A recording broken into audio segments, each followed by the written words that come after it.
Nag-aalay ba tayo ng tapat bilang tanda ng ating pagbabalik handog sa kabutihan ng ating Panginoon? Mga kaibigan, mga kapatid, narito na naman ang inyong lingkod, Father Bob, isang paring Carmelita. Purihin natin si Jesus, Maria at Jose.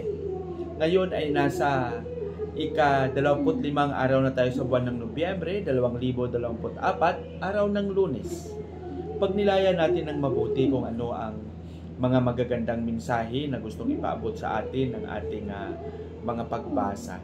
Sa araw na ito, ang ating ebanghelyo ay babahagi sa atin ni San Lucas, Kapitulo 21, versikulo 1 hanggang 4. Alam nyo, minsan kung titingnan natin ang ating pagpapahayag ng ating pananampalataya, yung pagbibigay ng balik-handog sa Panginoon ay kailangang galing ito sa puso. Hindi ito usapin ng gaano ba kalaki ang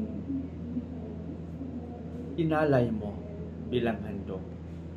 Kundi ang usapin dito ay ang tindi at ang katapatan sa pagbigay ng iyong alay bilang balik sa kabutihan ng Panginoon. Kaya nga sa konteksto ng ating parokya, sa mga mumunting Kristiyanong kapitbahayan, may tinatawag tayong balik handog.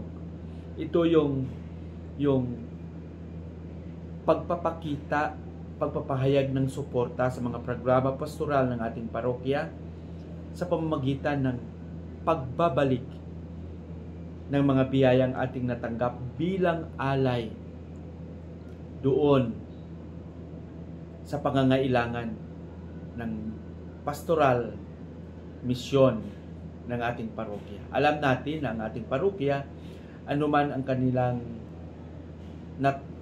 naliligom, natitipon, naiipon sa mga alay, donasyon, at sinseridad na pagbabahagi ng kanilang kakayahan, ay binabalik din ito ng parokya bilang tulong sa mga mahihirap at sa mga nangangailangan.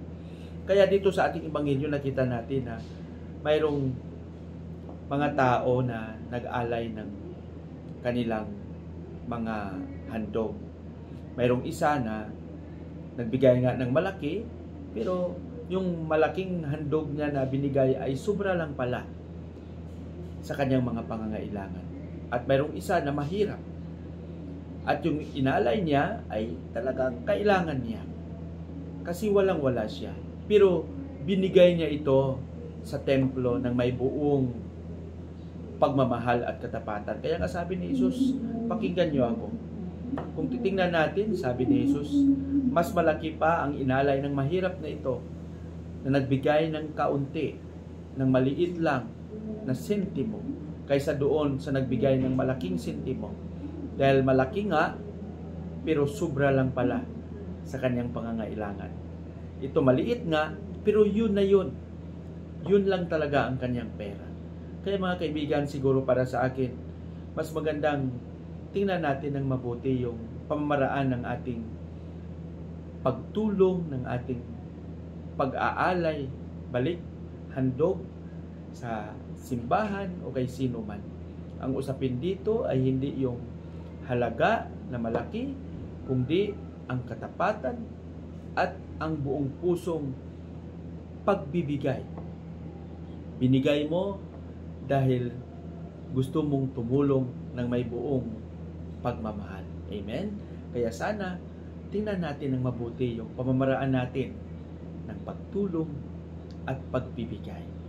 Patnubayan nawa tayo ng Panginoon sa ating panalangin. Panginoong Hesus, bukal ng buhay, turuan mo kaming magbigay kahit sa likod ng aming kawalan.